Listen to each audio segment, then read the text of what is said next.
Hi everyone, welcome back to Brookdale Farm. Well, we're just about to head out and do a bit more, seed a bit more wheat. And I just thought I would run through the pre-start checks that it's always a good idea to do on your machinery, whether it is old machinery or new machinery. It's always a good idea to do a few pre-start checks with it. The pre-start checks actually start from right back here when you're walking up to your machinery.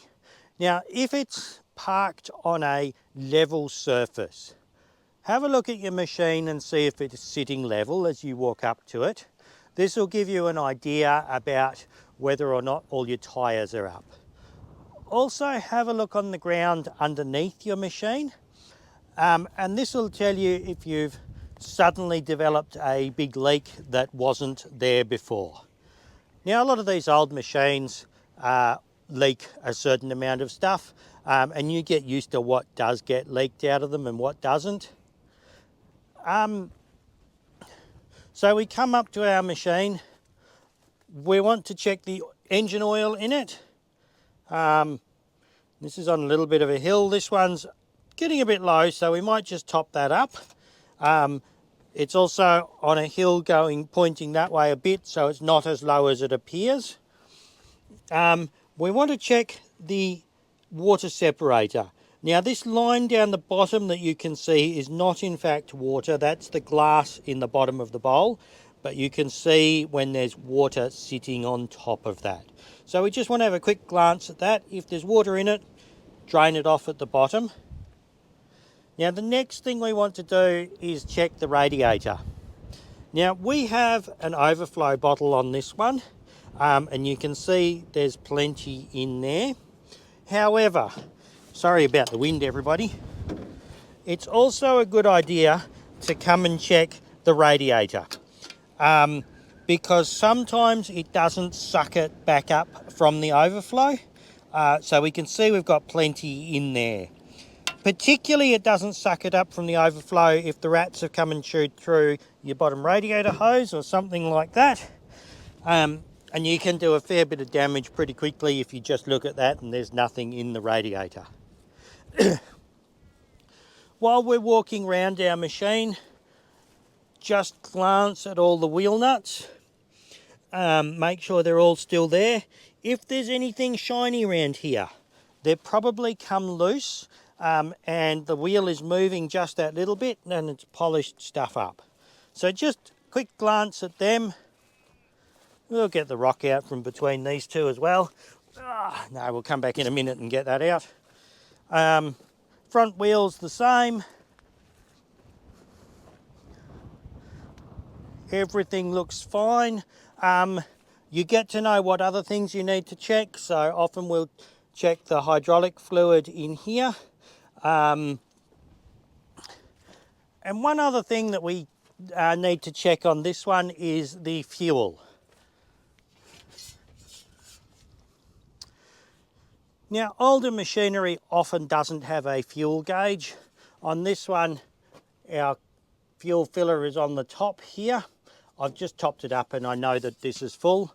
But to check the how much fuel we've got in it, I keep one of these fence posts in the cab. These make a great fuel dipper because they've got the holes in them, so they give you an even graduation and you can work out how much fuel you need to put in and how much fuel you're using per hour and stuff if you want to with these. Now, at the moment we're seeding, so we're just going to do the pre-start checks on the rest of our machinery as well. We've got a petrol blower motor on this, so I've already filled it up with fuel this morning. We want to check the oil in here. We want to look at all the same things on the tractor. So wheels, have we got our wheel nuts on still? Are all our tyres up? Now, as we come back here, we also want to have a look and make sure we've got all our points and all our hoses are still attached.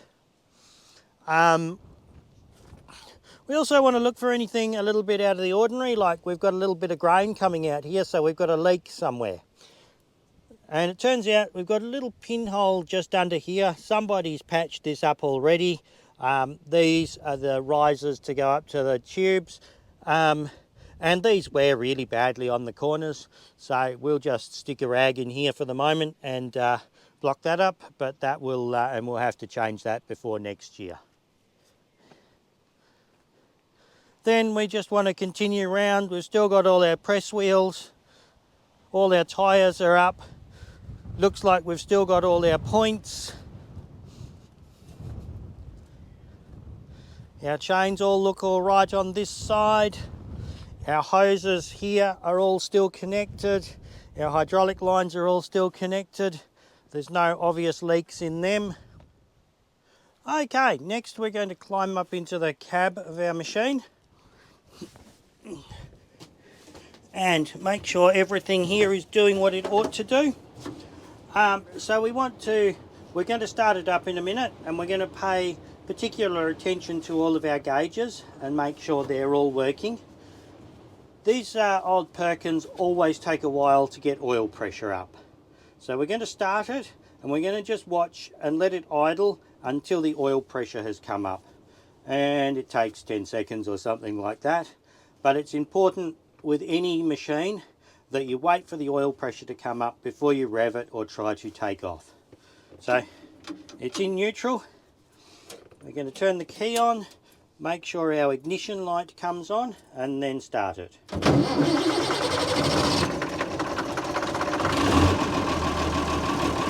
And our oil pressure is up.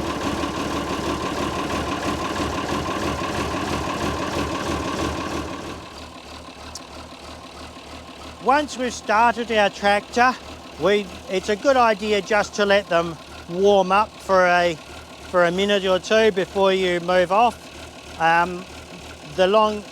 If you let them warm up, it just extends your engine life, lets the oil circulate round and all of that sort of thing before you start loading them.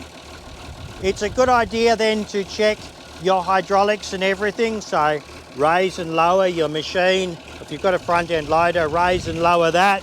Stand on the brakes, make sure they're all working, and then we can get to work knowing that everything on our machine is functioning as best as it can, and noting anything that needs repair.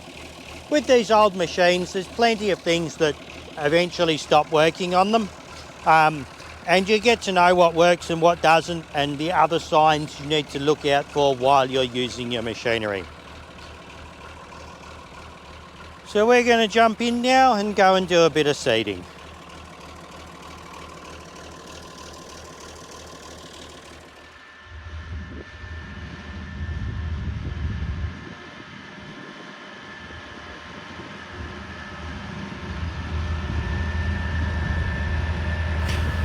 Thanks very much for watching. I hope you've enjoyed this little video, and I hope to see you again next time. Bye!